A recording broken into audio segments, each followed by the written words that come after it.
Buenos días. Como han dicho mis compañeros, yo voy a transmitirles pues, una experiencia personal y profesional como responsable del centro, en este caso de Costa de Emblanes. Nos situamos en el horizonte de 2015, aproximadamente pues, antes del mayo-junio de 2015, donde se nos implanta o nos encargamos de implantar en el centro una experiencia piloto dentro de un proyecto de desarrollo en la línea que ha dicho tanto mi compañera Iciar como Diego, de atención centrada a la persona y de poner en marcha diferentes iniciativas para orientarnos a esto, ¿no? a mejorar la calidad de la atención a la persona, pues teniendo en cuenta a su gusto, a su preferencia, a su historia de vida como eje de la intervención, no solo técnica asistencial, sino que quien marcara, digamos, la ruta, el libro de ruta, fundamentalmente a ser posible fuera el residente con sus gustos, preferencias y con su trayectoria, ¿no? Bueno, dicho esto, yo sé que vamos mal de tiempo, pero le comenté a Iciar una anécdota que a mí me había hecho reflexionar como 1 año, 2 años atrás de esto, o sea, hace 2013, 2014, teníamos un ingreso de un residente que venía con ya un perfil de demencia, que venía de la península, en este caso de Galicia. Venía en un vuelo directo Santiago-Palma de Mallorca con 2 cuidadoras informales que eran las que le atendían en su casa. Su hijo es un doctor, jefe de servicio en este caso de Son Yasser, aquí en Mallorca, y era el encargado, digamos, la familia, el encargado de referencia cuando el ingreso. Vienen del aeropuerto, vienen al centro, nosotros con nuestro modelo de atención pues perfectamente estructurado, con nuestros protocolos de acogida, de bienvenida, todos los profesionales en el hall del centro, el director, yo mismo, el médico, trabajadora social, encargados de con nuestra mejor sonrisa dar la bienvenida y le decimos, mire, pues señor tal, no digo el nombre, pues vamos ahora a pasar, el médico le tomará pues una historia para el curso clínico para registrarlo, el trabajador social le dará la documentación para todos los registros, la señora de servicios hoteleros le registrará sus documentos. Se me queda mirando y digo, bueno, aquí algo pasa. Viene a mi despacho y me dice, Antonio, nosotros también trabajamos con protocolos, yo trabajo en un hospital, pero si no te importa, yo quiero sentarme en la cafetería con mi padre y con mi esposa 20 minutos, charlar con mi padre, que se centre un poquito, que acaba de venir del viaje, y luego ya empezamos todos vuestros protocolos. Y la verdad que esto para mí fue una reflexión, tanto como ella decía, ¿no? Decía esta mañana el director general, pensar en qué hacer, no solo hacer, sino pensar qué hacer, qué haremos mañana mejor que hoy. Y la verdad que a mí me impactó muchísimo, tanto así se lo dije a mi jefa directa aquí que está presente, Lourdes Amer, y me impactó muchísimo esa frase. Vale, yo también trabajo con protocolos, entonces está muy bien, fantástico, muy bien, enhorabuena, pero yo quiero sentarme con mi padre en la cafetería, descansar y luego ya empezamos. Vale. Dicho todo lo cual, pues esto es un ejemplo, una vivencia personal que les quiero trasladar de pensar por qué nos creemos que hacemos todo fantástico, calidad ISO, certificación, fantástico, pero bueno, la persona dónde está, ¿no? Bien, dicho lo cual, adelante. Como decía mi compañero Diego, los residentes, los ingresos en los centros, pues son personas que vienen con unas necesidades complejas, tanto físicas como cognitivas, como cada uno con su historia, que vienen con unas expectativas. Entonces son centros donde conviven, en nuestro caso Costa de Emblanes son 120 residentes, que por más que estén en 4 módulos diferenciados según su perfil, pues bueno, tienen necesidades de situaciones complejas, ¿no? Entonces, además de situaciones complejas, muy variables. Son personas muy mayores, con patologías y situaciones que son cambiantes. Y bueno, ¿qué hace falta? Pues una observación directa y un trato directo y un acompañamiento inmediato para observar esta evolución y adecuarnos pues un poco a las situaciones cambiantes. ¿Qué es para nosotros también el profesional de referencia? Pues una persona que debe de garantizar pues que la propia persona es, como decía antes, el autor de su libro de ruta, ¿no? O sea, él, con su trayectoria, es el que nos marcará el camino de lo que nosotros, de las terapias, las asistencias, los cuidados que nosotros le vamos a tener que procurar para que sea percibido como lo que es bueno para él, pero también lo que él elige que sea bueno para él, no solo lo que los técnicos digamos o digan, ¿vale? ¿Cuál es el objetivo? ¿Cuál es la idea? Pues bueno, tener a través del profesional de referencia, una comunicación con la familia y el residente. El 70% de nuestros residentes tienen deterioro cognitivo, de los cuales el 50% tienen deterioro cognitivo grave, o sea, de alto minimental por debajo de 12, para entendernos, ¿vale? Los que sean psicólogos y que entiendan de tablas, pues son deterioros cognitivos elevados, ¿no? Entonces, ¿qué es lo que ocurre? Lo que decía mi compañero antes, bueno, las familias y los residentes, pues necesitamos, y los centros, los profesionales, tener pues, unas vías de transmisión, de comunicación diaria de las necesidades, de los cambios, de los deseos, de las preferencias, ¿no? A la vez, también el equipo, como decía antes Diego, pues necesita el resto del equipo pues tener esa comunicación, esa información permanente. Vale. ¿Qué pretendemos? Aquí también pretendemos proporcionar al residente y al familiar una confianza, una seguridad y un vínculo más cercano. Vale. Resumo que es el profesional de referencia para nosotros. Vale, pues. Bueno. El profesional de referencia, en este caso, en la mayor parte de los casos, la figura y el técnico es un auxiliar de geriatría, que es el encargado de conocer la situación y transmitir la información de la situación de una serie de residentes, preferentemente de los que él tenga su grupo de cuidados, pero también puede ser de otros, que es el enlace, la persona que recibe la información, tanto de la situación del residente y transmite al resto, como con las familias. La situación que la familia comunica, ya no solo en el momento del ingreso, sino a lo largo de su estancia en el centro, pues la información sobre su situación, sobre su historia. A veces, bueno, se hace el cuestionario al principio de la historia de vida, pero a lo largo de la estancia pues se siguen trayendo información que al principio no se había considerado relevante o pues que no se había transmitido, y esa figura es, digamos, como un nexo de comunicación entre profesionales, entre familiares y entre residentes, ¿vale? Entonces, ¿cómo hicimos nosotros en el Centro Costa de Blanes cuando nos propusieron este reto? Cuando nos propusimos este reto, nos propusieron, pues bueno, hacer un estudio, por un lado, evaluar a los profesionales que tenían capacidades, habilidades para hacerlo, también, por otra parte, valorar y estudiar el entorno afectivo, los familiares, generalmente son, pues hijas, en algún caso esposas o esposos, casi siempre son, pues, siempre cuidador femenino singular, como se suele decir, pues generalmente es una hija la persona que lleva o que ha llevado el peso de los cuidados antes de entrar en el centro. Se valora la situación de la familia, luego la compatibilidad entre el profesional, el auxiliar y la propia familia o el responsable que nosotros pensamos que es el adecuado. Luego se hace el proceso de selección y formación de los profesionales, y una vez que se ha hecho este proceso de selección y formación, se informa a las familias. Resumidamente, pues bueno, no todos los profesionales que trabajan en el centro tienen habilidades o capacidad o experiencia para ser candidatos a ser de este grupo de profesionales de referencia. Entonces hay que buscar dentro de su perfil a las personas que veamos que sean más adecuadas.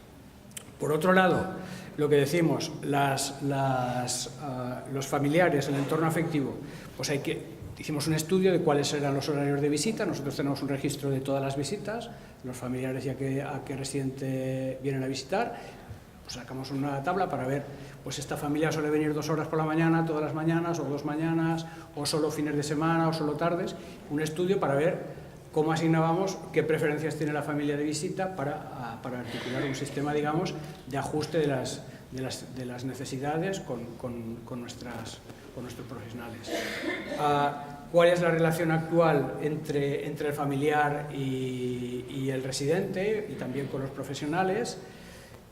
Ajustar expectativas, pues qué expectativas puede tener la familia con respecto al centro, con respecto al residente, con respecto a los profesionales, y luego estudiar cuáles son los intereses y preferencias de la familia con respecto a nosotros, ¿no? Hay gente que le da muchísima importancia a la alimentación, a la comida, por razones varias. Hay gente que le importa lo que más, si duerme o no duerme, que si está aseado, que si está limpio. Otros dan hincapié pues, a la medicación o a los tratamientos, otros a las actividades, pues participa en actividades, si no participa. Entonces nos hacemos, digamos, un retrato robot de las necesidades de los residentes, pero ajustadas en cada caso a cada uno de los familiares, ¿no? O sea, que esta familia, generalmente los que tengan experiencia en atención residencial, prácticamente sin hacer el estudio ya lo sabemos, pues este se preocupa de la ropa, este se preocupa de que esté calentito, este solo se preocupa de la medicación, pero bueno, es un estudio exhaustivo para ver cuáles eran sus demandas o su situación, ¿vale? Luego un proceso de cuadre de necesidades o de compatibilidad de la familia con nuestros profesionales. Hay casos que son, pues bueno, como todo en esta vida, pues hay empatía o no hay empatía. Si no hay empatía, ¿para qué vamos a hacer un intento de que sea el profesional de referencia una persona con la cual pues no tengo una buena relación, ¿no? Vale.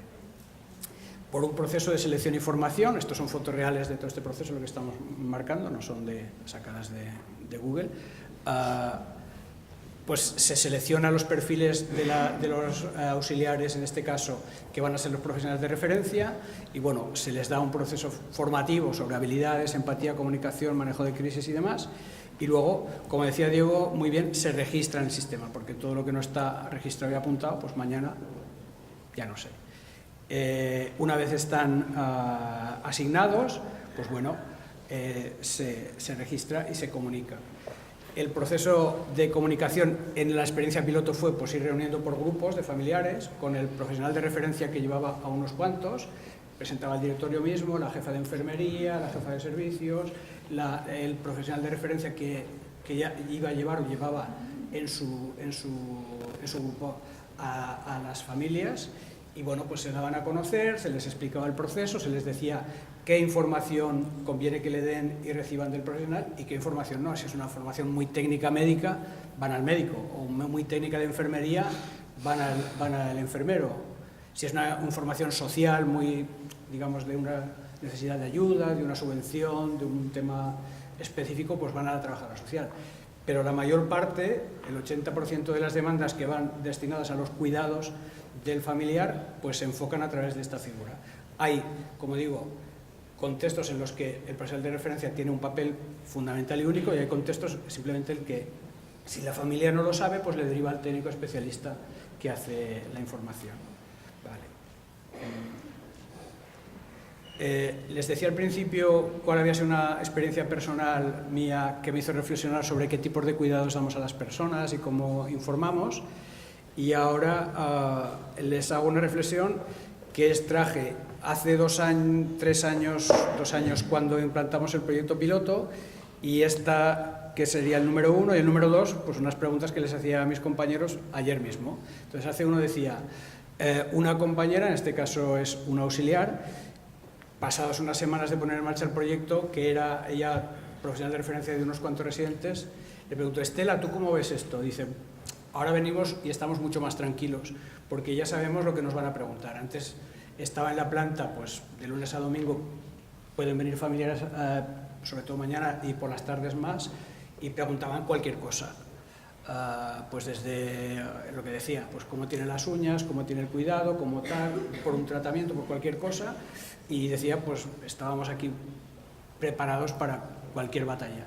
Y de esta manera ya sabemos las personas sobre las que vamos a informar, tenemos un conocimiento más exhaustivo de ellos, y la familia ya sabemos lo que nos va a preguntar, y ella ya nos conoce a nosotros, y no pregunta al primer auxiliar que encuentra por el pasillo o por la planta, sino que ya directamente pregunta por Estela y me viene a preguntar muchas veces lo que yo ya sé. Y en ocasiones, auxiliar 2, esto es una reflexión que me hacía otro compañero que se llama Luis, ayer mismo decía, ya, además de eso, nos podemos adelantar a sus demandas, porque como ya sabemos generalmente cuáles son sus peticiones habituales, pues yo ya voy y proactivamente le informo de las cosas que sé que le interesan. Entonces se genera pues esa, por un lado, una seguridad, tanto el profesional que sabe sobre quién informar y sobre qué información relevante le interesa a la familia o al responsable de los cuidados, el responsable, digamos, de atención, el familiar de referencia,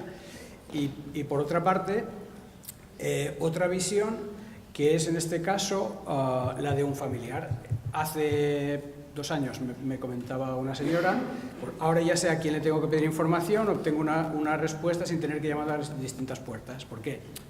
Lo normal van a un centro, preguntan le preguntan al que, como decía, al primero que se encuentran o al que conocen un poquito, pero probablemente él no era la persona que tenía una información exhaustiva porque no era el responsable de los cuidados inmediatos y, por tanto, pues no tenía la información exhaustiva. Entonces, ahora, pues esta señora ya me decía, ya sé a quién tengo que preguntar. Y luego otra familia que me decía, pues hace 2 días en este caso, vale, pues ahora, decía, yo me quedo mucho más tranquila porque ya recibo la información de lo que más me preocupa sobre mi madre. Lo que decía antes, ¿no? Si yo voy a un sitio, pregunto, y yo no lo llevo, ha sido el de la mañana, que es lo típico que dicen los que están en el turno de tarde, pues entonces se genera pues una desconfianza, una sensación de que no hay una comunicación, una organización adecuada. Entonces, el hecho de que reciba la información que me preocupa pues genera una corriente de mucha más confianza y más seguridad, tanto los residentes como las familias. Las familias, también antes de terminar, ya no solo reciben información, sino también aportan información sobre pues, las situaciones de cada uno y sobre las preferencias, sobre cómo ha encontrado a mi padre, cómo no lo ha encontrado, me dijo que le gusta el cine, no le gusta nada el cine, nunca ha ido al cine. Entonces, esta comunicación bidireccional sirve para mejorar las relaciones y las intervenciones de los profesionales y, sobre todo, lo más importante, que sirve para mejorar los cuidados a los residentes. Por mi parte, nada más y muchas gracias.